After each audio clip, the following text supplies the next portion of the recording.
far worse things waiting man than death. You will be scared shitless. Good evening. This is S. Michael, and with me, as always, is Aaron Dawn. Slinky Jello. And we are the Scared Shitless Podcast. I think we're like episode 13 or 14 or something. We just did a couple in a row, some cool Stephen King stuff, and got some nice comments on the message boards. So yeah, we're You have comments on the message boards? Oh, that's exciting. Yeah. What are the comments? Just nice? Good show, yeah, you were right about, XYZ. I mean, just, generic shit, but still it's nice to have any kind of feedback. So Oh yeah. No, we love hearing that. And, That makes me happy. I will say that we are growing. I went and looked at the logistics on RSS, and we've had a significant jump since the beginning of February. So yay. Oh yay, that's nice. I like that. So I do want to say thank you to everybody who's stuck with us, throughout this season, and a few of you who have been around since the very beginning, a couple of years ago when we did season 1. I am excited about our third season because I want to just incorporate, a couple of things that we haven't done before, like special guests, just maybe branching out into a few areas we haven't touched, like novels and things of that nature. But we've already kind of started branching out, so it's exciting. But tonight we are doing a movie suggested by the lovely Aaron Dawn. And why did you pick this film? This is the first horror film I remember genuinely making me scared, like genuinely making me jump, scream. I loved it so much. My brother gifted me a copy of this. I had to have been 13 or 14, I think, at this time. And he gifted me a copy of it. I watched it and I could not take my eyes off of it. I thought it was amazing. So much so that when my cousins and I decided to go to North Carolina for vacation, I brought it and we watched it in North Carolina in the woods, up in the cabin. And it was just awesome. Just fucking awesome, man. What like better place to watch this fucking movie? Absolutely. Like I love this film so much. It's just awesome, scary, gritty, gross, wonderful special effects, in my opinion, for its time. I love yeah. Yeah. I love the whole background of how Sam Raimi and Bruce Campbell and Rob Tappert would, go to all of these production offices with their film canisters in hand, and they'd ride the bus. And when they were trying to find places to stay, they'd get Bruce to like call a woman that they knew that like wanted to sleep with him, and Hail then to the chin, baby. and to get it, and then Sam and Rob would pop up behind them like, hello, like we're here to stay too. And she'd be like, all right, I guess everyone could stay. Right. So it's just fascinating to me. I love the whole, gestalt of Michigan filmmaking. I really have such a respect for Sam Raimi and Rob Tappert and Josh Becker and Scott Spiegel, rest in peace. All those guys, I really have such a high amount of respect for. So that's my background with Evil Dead, and that's why I chose it, because it's a genuinely scary horror film. And it's also one of those horror films that even at age 45 and a half, I still jump and scream, even though I know it's coming. Like I know that there are those jump scare moments and those cues, but Sam Raimi paces it so well to the point that it just jolts you, and I love it. Absolutely love it. Honey? It well, it's Evil Dead. It's the first one. It's the first movie I ever remember watching on VHS. It's the first movie that scared me. The end of this movie terrified me as a kid. It stuck with me for 44 years.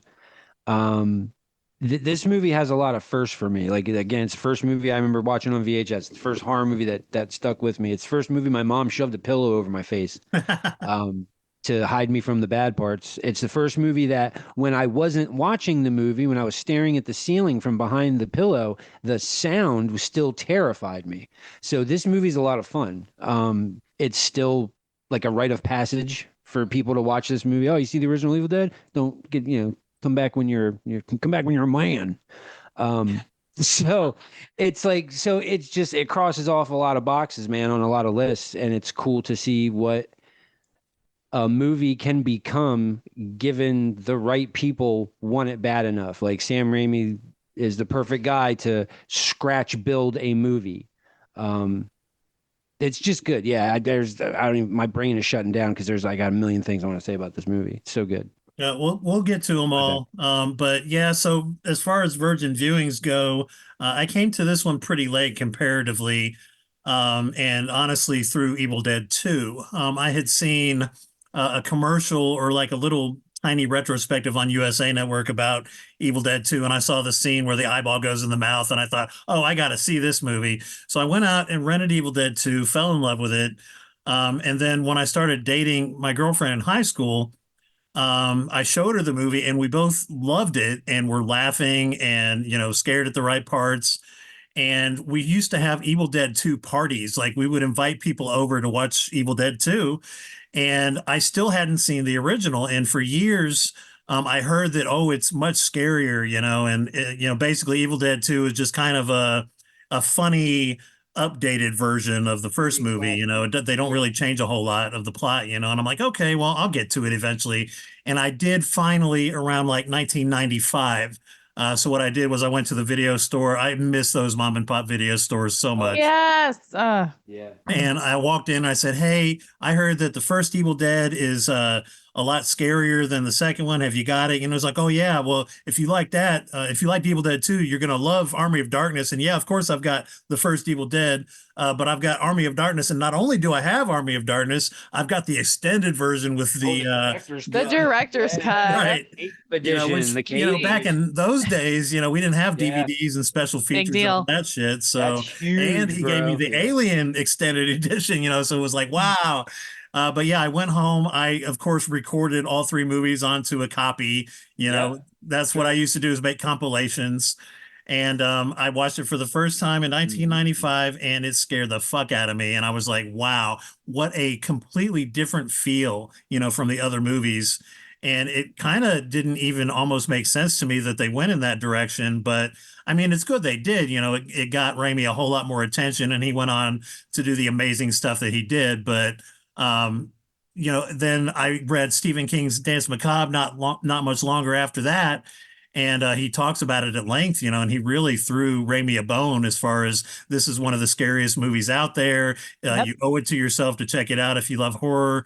So I watched it several times again after that. And, over time, I actually enjoy it more than Evil Dead 2, which I was totally in love with and still love to this day.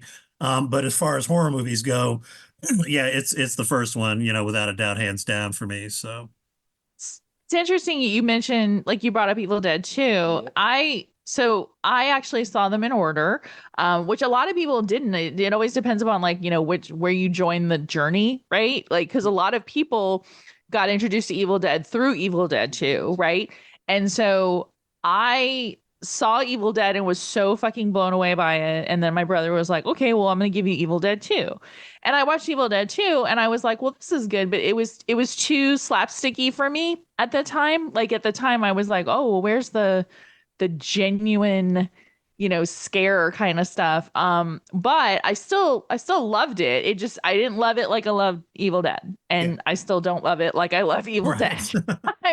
I am that person. I am also the odd man out in that, because most of the people I know, my co-host Hillary on the other show, Slank, like, a lot of the people, like, they really fucking jock hard for Evil Dead 2. I will die on that hill. I love Evil Dead, and I love Evil Dead 2, but I love Evil Dead 2 a squinch more.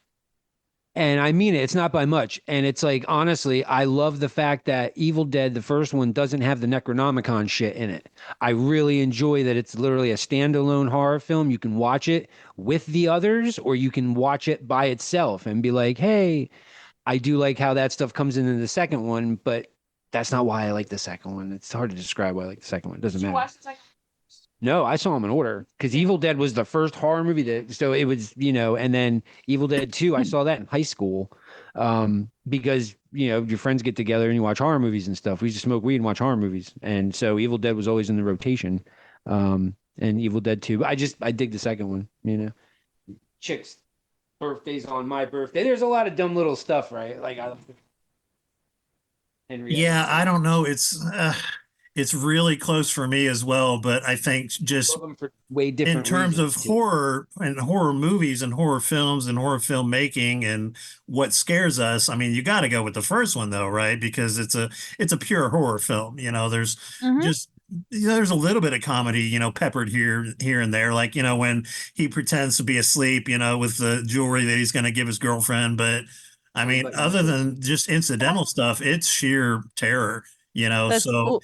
it edges out Evil Dead 2 just for that reason alone for me personally. But I will say that I do believe Evil Dead 2 had a bigger cultural impact. Obviously, they had a bigger budget. I think Yep. more people have seen it, and it is more generally entertaining. You can show Yep. somebody who's not into horror movies Evil Dead 2 and they won't walk out. You show them Evil Dead for the first time and they're not into horror, they're going to freak the fuck out. So. Yeah. Evil Dead was one of those ones I used to bring to slumber parties all the time. that's a And litmus test. a lot of girls were like, oh my God, this is the scariest thing I've ever seen. Yeah. And then I showed them Black Christmas and it was like, nope, this is the scariest thing I've ever seen. So, but Evil Dead was definitely the battered VHS copy that I carried around with me that I loved. Yeah. All right, so we should talk about the franchise a little bit, and then we'll hit on Sam Raimi himself. But when somebody says Evil Dead to me, I think about the whole franchise. How it really did explode into a pop culture phenomenon. You've got, of course, the first three movies, then you got the series. There's several video games, which I enjoyed. The ones that I played. Games are awesome. Yeah. Fistful of Boomstick. Yeah, and Bruce Campbell, became a superstar. Everybody loves him, and I mean, you can't say enough good things about, what Evil Dead in general means to the horror community. And now we've got, the reboots or whatever, to 2013, which wasn't bad, and Evil Dead Not a Rise, bad which I movie. didn't hate. I didn't hate Evil Dead Rise. It had some funny moments in it, which, I thought Sam Raimi would be proud of that, There's a new one coming out. I forget the name of it, but it's in post-production now. So yeah, I mean, it's a big fucking deal, and all for, these students that got together, and scrambled and scraped and, with their homemade effects and, like you said, sleeping around and shit, whatever they had to do to get this fucking movie made, they did it and made a shit ton of money comparatively. I think it was like 300 some odd thousand at the end of the day, and then got 30 some odd million, So, I mean, talk about a success story, See, that's the reason I love the first one the way I do is because I view it like a textbook of what to do in, how make a horror movie. This is how you make money in the movie business. Da, da, da, da, da. Like I love it for that reason. I love it for that reason. Yeah. And so growing up, like I had the Evil Dead Compendium. I had a subscription to Fangoria, but I would order back issues of Fangoria because anything that mentioned Sam Raimi, I was all about it. I had pictures of Sam Raimi on my wall like he was Ralph fucking Macchio. Yeah, same here, except for Crime Wave. I don't talk about that movie.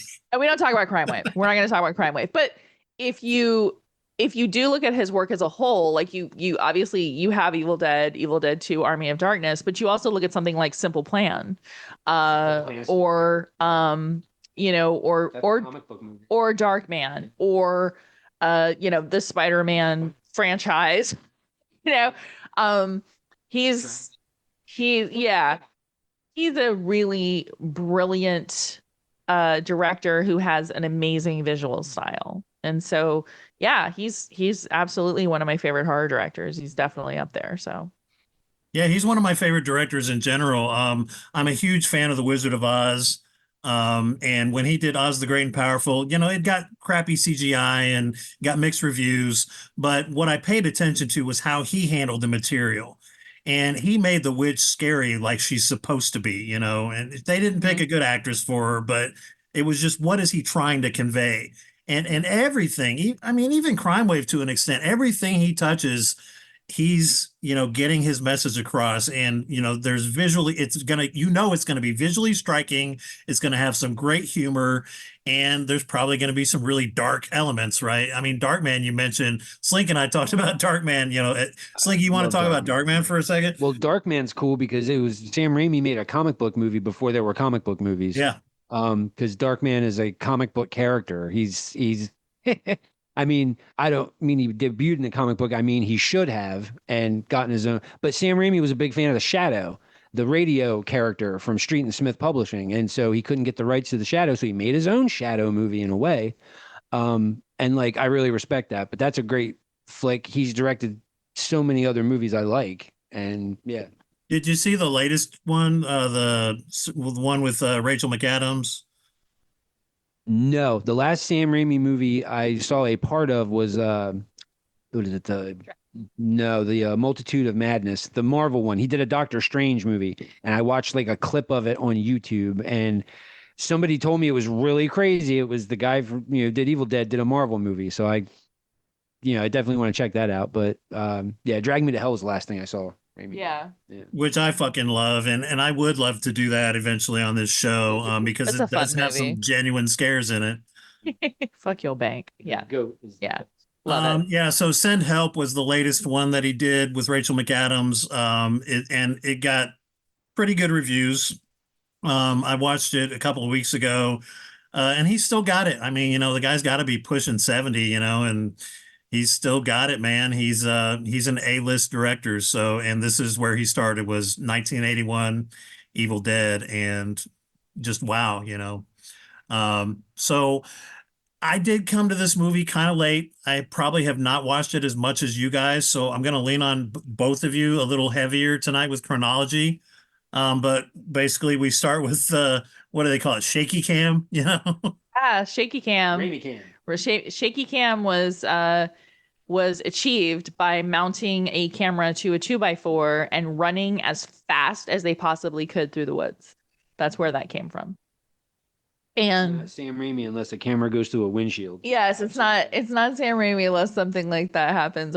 Yeah, I mean it's very He has hallmarks. It's very cartoonish without being immature, and it's very, when you really understand that his roots are very much in the Three Stooges and the Marx Brothers and that type of stuff, it makes a lot of sense. Like a lot of his stuff is very like Edward G. Robinson, or like, oh, see, So, but yes, the movie starts with the shaky cam shot and our group of college students in a 73 Oldsmobile 442.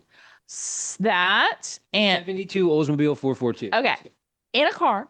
And they're basically going up to a cabin in the woods, like literally the original cabin in the woods, for the weekend. And they are from Michigan. They got the Michigan State University of Michigan, sweatshirts on and everything. A hand-drawn map.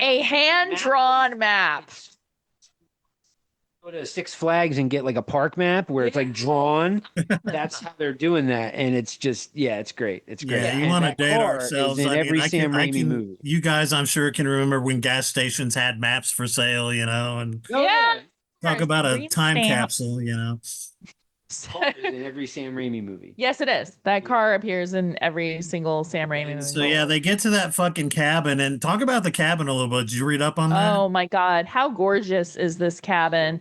It's very simple, and when they walk in, there's this amazing play on light, using this, almost lights and shadows with the deer head, and trying to, when they're initially trying to get into it, Scotty has this reticence about him where he's just like, it's supposed to be one of these on here, and he's trying to like go through these keys, and the swing on the porch is just moving. So you're kind of assaulted by different sounds.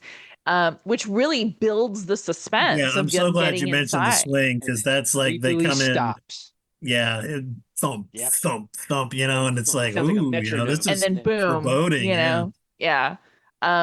So yeah, so then they get into the cabin and they're, eating and, cutting the fool and doing Settling in. acting silly. We find out that essentially the group of people it's Scotty and Scotty's girlfriend, Bruce Campbell's character Ash, and Ash's girlfriend Linda, Ash's sister Cheryl, and take care. Scotty. Yeah, that's yeah. And the cellar door opens and just flies open with this like amazing orchestra music from Joe LaDuca, and they go down into the cellar, and like I think, does Scotty go down first? I think Scotty goes down first, and then Bruce Campbell, Ash is like, all right, well, I got to go down after him because he's trying to find, he's not answering him. He's being a fucking dick. Yeah. So he goes down there, and of course, Scotty jumps out and scares him. It's her first jump scare. And in the background, this is a great story. In the background of the cellar, you see a Hills Have Eyes poster with a tear through it. The reason this is because in The Hills Have Eyes, Wes Craven has a Jaws poster in one of the trailers with a tear through it, which essentially was saying, that's not horror, this is horror. You thought that was scary, this is scary. So then Sam Raimi picks up picks it up, decides, okay, I'm going to do really this. scary. Yeah, he's like, yeah, that's not scary. It's scary, And then in obviously following up Wes Craven's Nightmare on Elm Street, there is a scene where Nancy is watching Evil Dead and falling asleep. So that's where it comes from. There's this very good-natured rivalry between the two.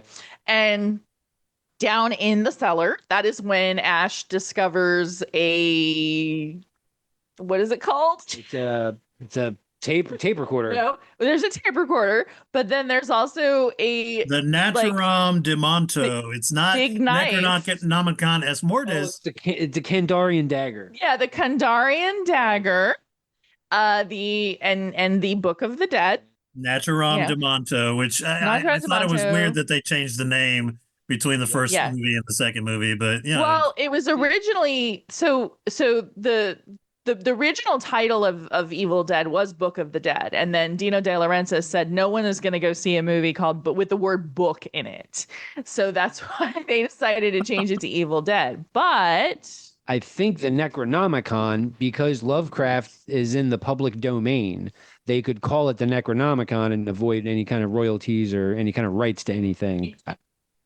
In part 2, yeah. So I think that might have been the name change. I don't know. That's a good question. But that would make sense. Yeah, if he went into the public domain by then, yeah. Yeah. No, that's a good point. So yes, movie budgets. So they bring all their fun little finds upstairs and decide. So was it before or after? I'm sorry, was it before or after that when she does the drawing thing? I think it was before. No, the drawing is after of that. Okay. Yeah, because they basically start conjuring up demons, unbeknownst to them. They play this tape recorder and we listen to this professor who has Professor come out to the woods, and basically starts conjuring up the demons of Kandar, and of course they decide to play that loudly until Cheryl yells shut it off and a tree comes through the window. So then Scotty, so Cheryl goes into her room, and at this point Scotty is like, I want to hear the rest of it. So he fast forwards it, and you hear this like, I know now that my wife has become host to a Kandarian demon. I see the shadows moving in the woods and I pray, whatever. It's basically they're gonna come hunting for him, basically. So yes, in the bedroom, Cheryl's getting ready for bed, and she was saying, I heard you in the cellar, and this she hears this join us, this thing that's beckoning her basically to come in. However, I would be remiss if we didn't go back and her drawing the face. I Yes. apologize. Her drawing the face is directly before dinner. So that's when she, like, her hand gets possessed and she draws basically the cover. Yeah, and I couldn't of the tell Book of on the my Dead. TV if they made it look like her hand had like little veins on it, but it looked like it might have. Yeah, it looked weird. Yeah. It looked weird. And especially like there's so many copies of this movie.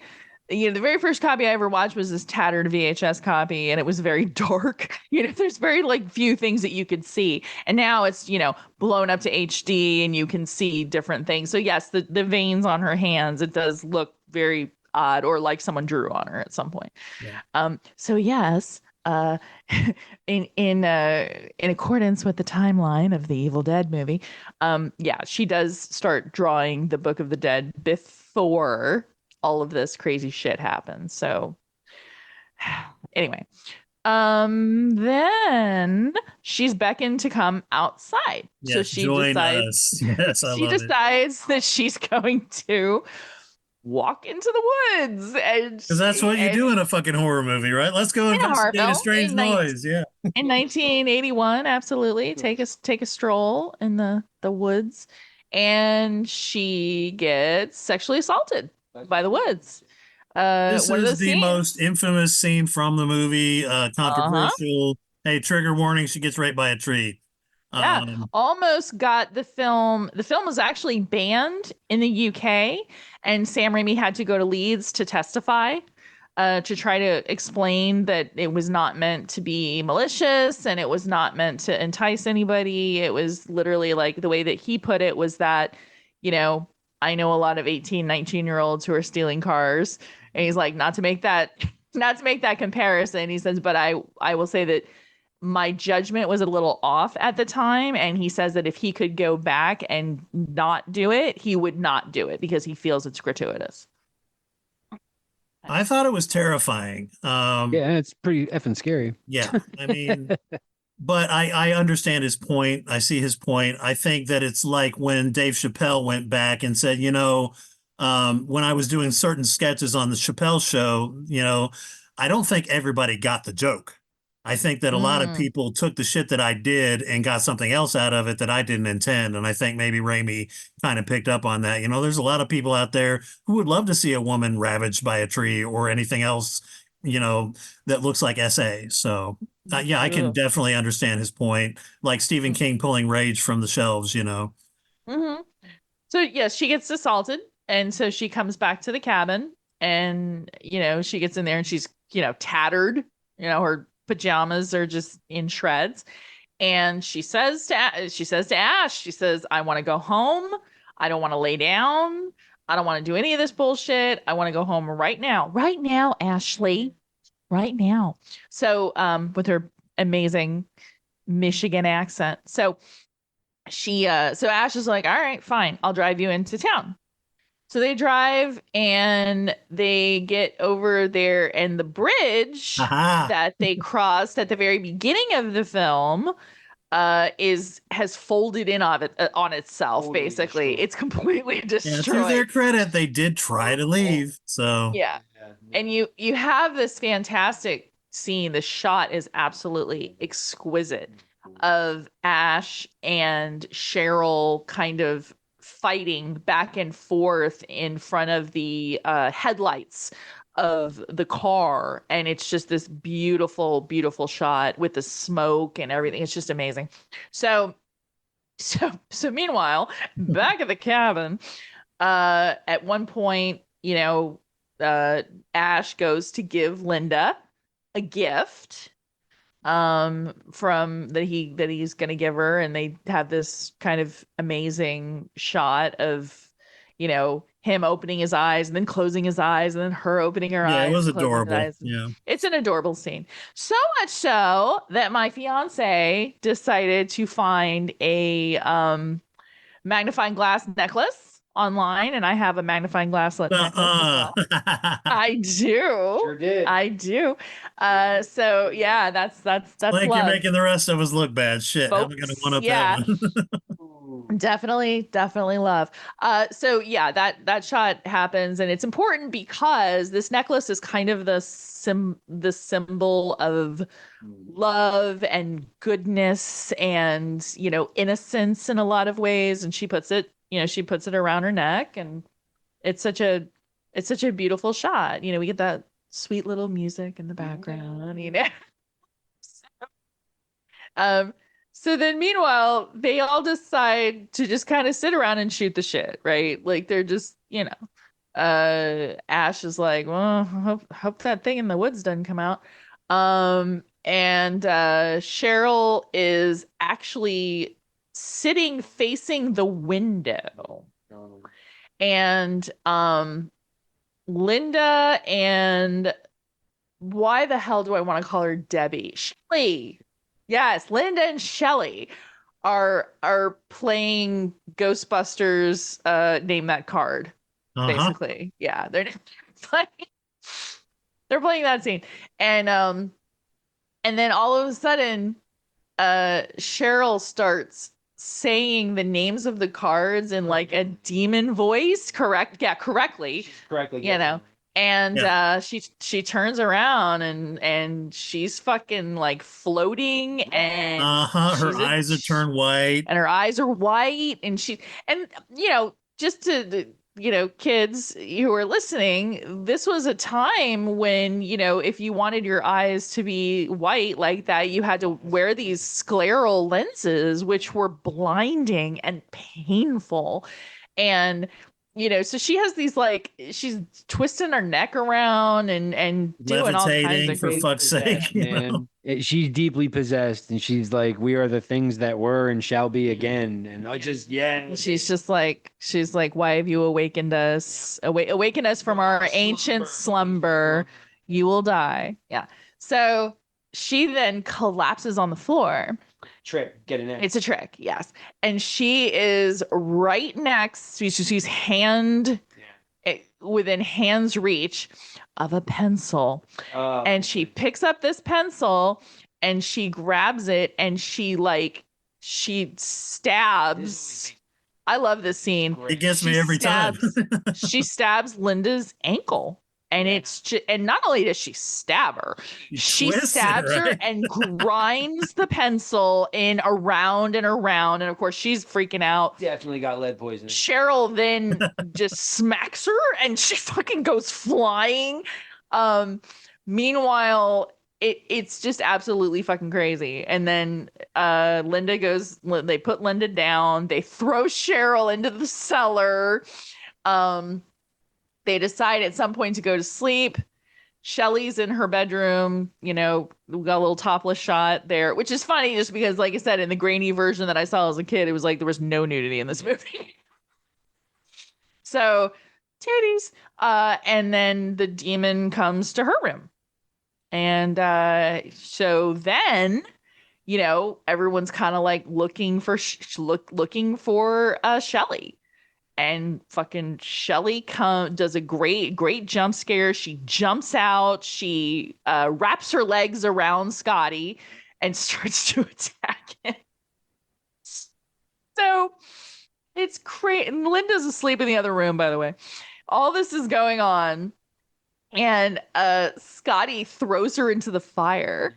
And she cries and he yanks her back. And she says, "Thank you. I don't know what I would have done with those hot flames burning my flesh." And she says something like, "Your flesh is good. I want it," or something to that effect. And she grabs him by the face. And then what is it, like she scratches him? She scratches him. Yeah. And then throws him. Yeah, I mean, the stunt work in this was fantastic because it was all real. Like when Bruce Campbell gets thrown into a wall and then a shelf falls on him, it's not an effect. That's actually happening. The wall of a cabin. That's totally him. It's not IKEA. Yeah, it's not IKEA. It's not particle board. It's not particle board. These are real fucking pieces of furniture. So then We get our first dismemberment, right? We get our face. Or yes, we do. We get our first dismemberment, and I think is it Scotty who does it? Yeah. Scotty chops her up, and I love this scene because it kind of looks like Jello. Yeah. Like it looks like Jello the way it's moving, but in actuality, it. This is amazing. It was people underneath the floorboards with string moving the body parts back and forth. So like I love the guerrilla style of filmmaking in this movie. Oh, yeah. I think that's why I love it so much. Raimi was MacGyver with a camera. It was fucking right, amazing. like she's in pieces. Ash goes back to visit Linda. Linda shoots up out of the bed with her fucking eyeballs and then proceeds to giggle like a school child for like a good 10 minutes. Yeah, and that like really got to me in a like psychological way, because it's like if someone you love is taunting you because it's not them, right? She's possessed, obviously. How much of that could you really tolerate before you freak the fuck out and just, axe So- her and whatever, I kept and waiting it's- for him to lose it. It's freaky because she's just like, we're gonna get you. We're gonna get you. Followed by this like maniacal giggle, So then he goes to basically kill her. He goes to kill her, and she turns back into nice, sweet Linda. And she's crying, and she's like, "Oh, Ash, don't let them take me away." And she goes to hug him, and he's like, I won't. And he like literally that's how he says it. And he drops the axe, like he's not into it. And then Never seen a vampire movie, obviously. it's great. So then he drops the axe, and then you hear from the cellar, you hear Cheryl go, Ashley, let me out. Yeah, now I'm it's all my right turn. now. I'm all right now. Unlock this, unlock this, and let me out. And he's just like, burr, burr, burr, like, Okay. okay, So then it turns out it's total fucking bullshit. They're both fucking crazy and horrible and demons, and at some point, Scotty decides to, I don't know if he like got dragged out a window. Something happens where he ends up in the woods. Oh, he leaves, right? He leaves. He's like, I'm leaving. He's I'm like- leaving. Oh yeah. He has a great line, which is he's like, I'm out of here. I'm leaving. And I know, and Ash is like, well, Linda can't walk, with her leg that way. And he goes, I don't care about her. She's your girlfriend. You take care of her. Great line. Anyway, all that happens at one point. Scotty leaves. And then so Scotty comes busting into the cabin, and he is just, he is shattered. I wouldn't be surprised if Scotty got raped by the woods. Trees probably had their way with Scotty. Yeah. So he's Nobody wants to see that traumatized. happen to a guy though, so they didn't bother. Yeah. Oh, not in 81. But he is just shattered. Like he's got scratches all over him and whatever. And he's clearly dying. This is one of my favorite scenes in this film. He's clearly dying. And he's sitting on the couch, and Ash brings him like a little glass of water and tries to give him the water. And he's like, Scotty, is there a way around the bridge? And then shakes him and slaps him. He's like, is there a way around the bridge? And he's like, there's a way. But the trees, Ash, it's not going to let us leave. You're not going to leave me here. And then the demons start mocking him. And they're like, I want to die. Where are you? So Ash is just freaking. He's like, I'm fucking done with this nonsense, whatever. And he kind of shakes Scotty, and Scotty's dead. Like he's fucking dead. So I don't know what's Ash going to happen decides- next. Yeah. Yeah. Ash decides we have our first chainsaw scene. Yeah, this is where the chainsaw gets introduced. He is going to dismember. He's going to dismember Linda, and then he tries to dismember Linda, but he can't because she's wearing the necklace, and it brings him this memory of her being, the college love of his life. Yeah, the pretty music plays, their theme or whatever. Piano music, and the piano music start playing, right? So, so he basically decides he's gonna put her in like he's gonna bury her. He's just gonna bury her like as she is or whatever. And he tries to bury her. He does bury her. Then she comes out of the grave. Then he cuts off her head with a shovel. And then finally does actually dismember. Linda's dead. And Cheryl when he walks back into the cabin, Cheryl has busted out of the cellar. She's somewhere. Scotty is nowhere to be found. And then all of a sudden, this is a great shot.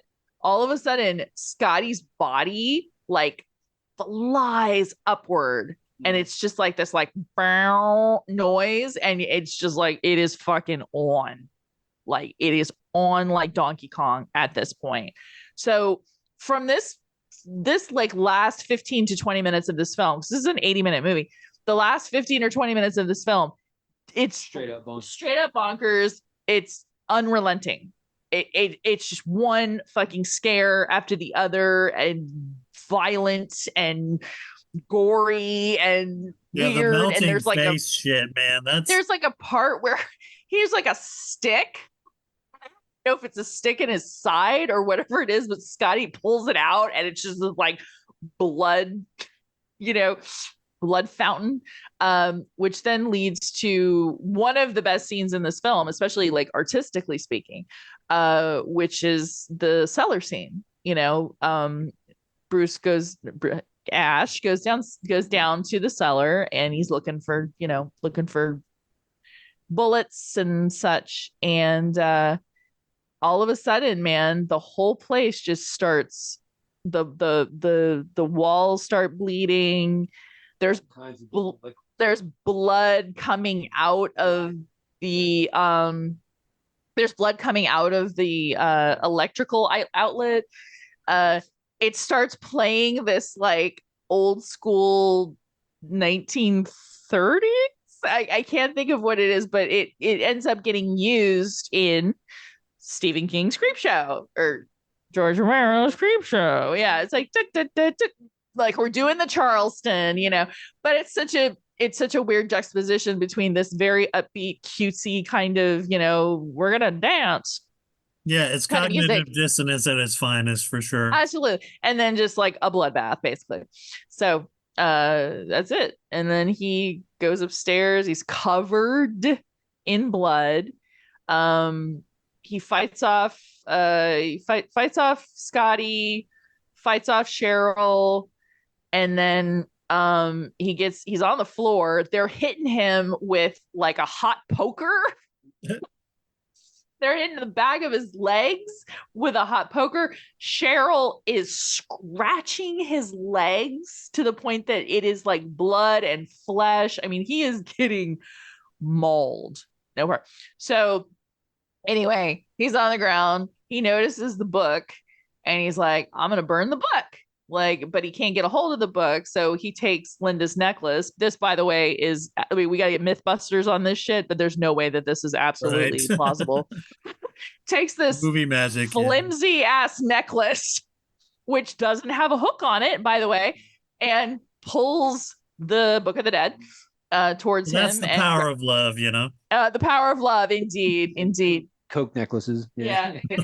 Grabs the necklace and then takes the book and burns it. And then we are treated to probably the best decomposition. Yes. Wild. It's wild. There's oatmeal, cottage cheese in here. There's a couple bugs. Skin melting, scrambled eggs, bursting, cockroaches, worms. It's everything. It's and there's a little bit of claymay. There's a little bit of claymation with it, with the skull hitting the ground.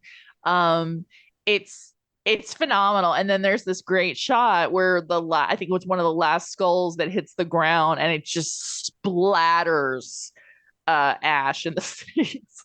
So at this point, the bodies have broken down. The sun is coming out.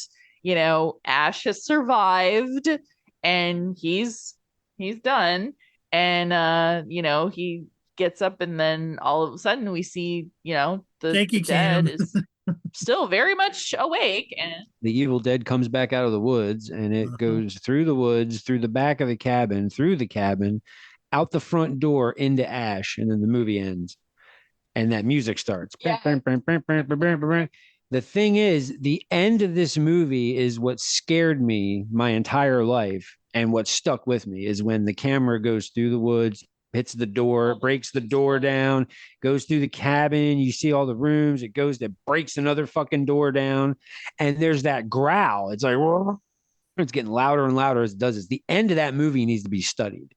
The last probably 45 seconds of that movie is truly terrifying, and that's what scared me as a kid. That Yeah, title so sequence. many horror stories and films, have the hero in their moment of triumph. They've escaped, everything's going to be okay. We see the sunlight, and then wait a second, Yeah. Evil Dead's like, screw Ash, man.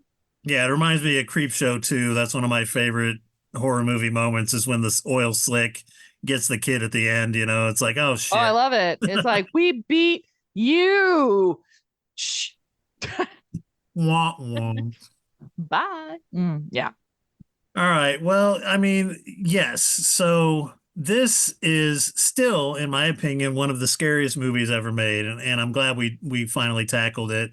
How are we going to rate this movie? I mean, I won't give it 5 stars, and the only reason I can't give it 5 stars is because I did go back and watch it over the past couple of weeks, past couple of months actually. It's been on my mind since the latest Raimi movie. I went back and did a little bit of a deep dive on Raimi, and yeah, it's dated. There's some things that he himself said he would have taken out, done differently.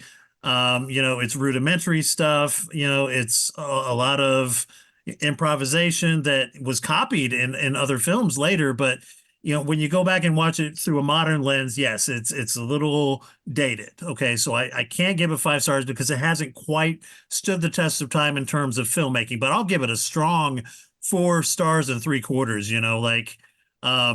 It's just shy of the 5 stars, only because it hasn't quite held up as well as some of the other older films we've covered. But I mean, then I think about the cultural impact, making Bruce Campbell a megastar, Sam Raimi himself, all of the sequels, and just how important this movie was. And then Stephen King's endorsement. And I'm like, fuck it. All right. Yeah, fuck it. It's a 5-star movie. So 5 stars for me for all those reasons. Definitely 5 out of 5 uncomfortable professors. Yeah, I would say I absolutely adore this movie. There's nothing about this movie I don't like. So I mean, as a horror film, as a study in guerrilla filmmaking, as I don't know, just like a study in, good old fashioned practical effects. It's fantastic. Never underestimate the power of oatmeal. And I do adore the incredibly strong Michigan accents coming from those 3 chicks. Like, it's just like, it's just like there's something down there. Yeah. But yeah, I absolutely 5 out of 5 for me. Definitely 5 loud benches across the board, just because of its significance. It's important. Whether you feel it's a good movie or not, that it kind of doesn't matter at this point. It's 40 something years old, and I feel, I don't know if this is in the Library of Congress or not. I don't know if this one was deemed culturally significant. Sure. Yeah, I'm not sure. But it should be. Yeah, that's the thing. It should be studied because of a bunch of different things. Filmmaking, how to make a low budget movie, how to properly spend the money, what to get camera angles. There's a million reasons why this movie's super, super important. Yeah, so five swinging benches, man, all day. Yeah. All right. Well, Aaron, why don't you lead us in the scared shit list? You will be scared shitless. Which is, of course, the namesake of the show, and the part on the show where we talk about what was the most scary to us during this movie. Okay. Wow. This is interesting. I've never led this before. So, wow. Okay. So Obviously, as a woman, the sexual assault in the woods is definitely up there. But I'll be honest with you, the moment that Scotty's body resurrects, it because it happens, it's like no matter how many times I've seen this movie, for some reason I always get surprised by it and I always scream. And I love that. I love it. It's kind of it doesn't follow the normal horror beats of look this way, nothing, look that way, nothing, look this way, scare, right? Like it doesn't follow those normal beats. It's just a very like out of nowhere kind of fucking show.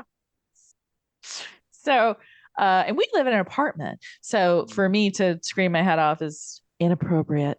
So I have to say absolutely the woods scene, but just the scene where Scotty's body comes back to life is fucking horrifying to me.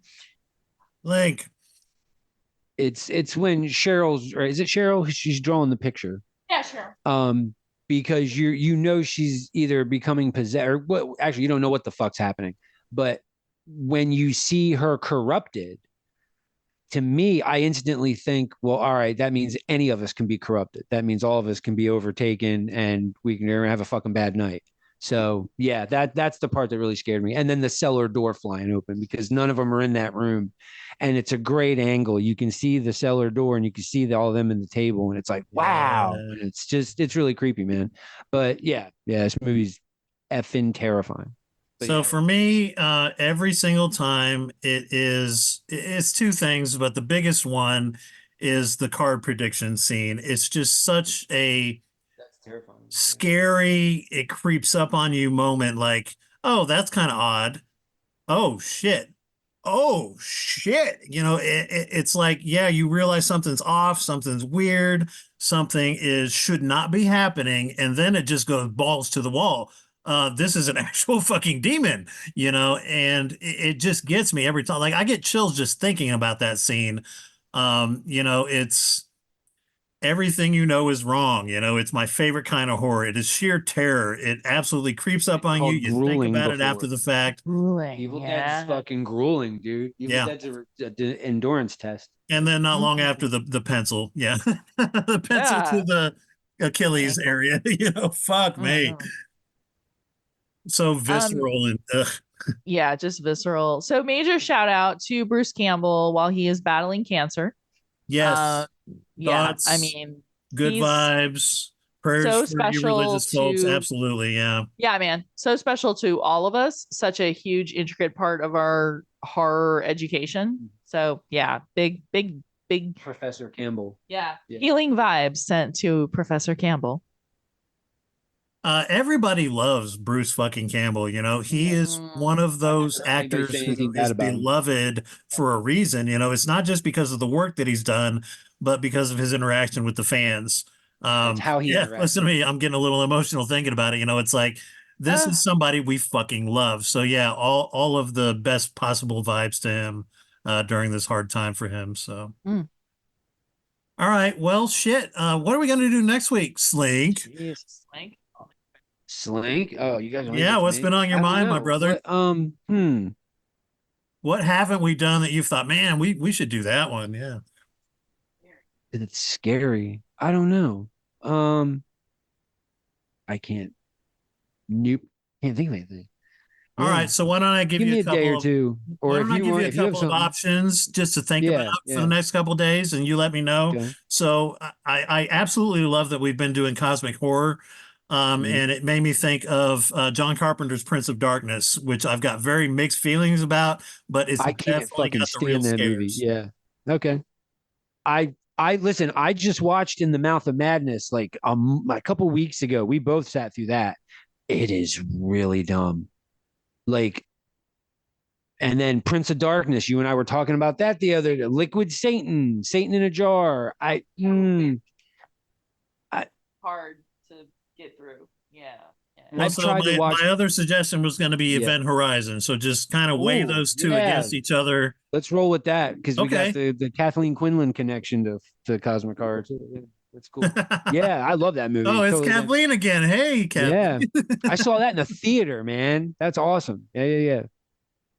All right. Ooh. So why don't, and I have not watched it in about 20 years. So it's going to Oh, be it's still new and exciting for me again. like it. So, Yeah, still a great movie, man. Yeah. all right. So next week, yeah. Event Horizon. Thank you for joining us for Evil Dead 1981. Sam Raimi, Bruce Campbell, 5 stars across the board. You owe it to yourself as a horror fan to watch this movie and love the shit out of it like we do. Till next time, stay shitless.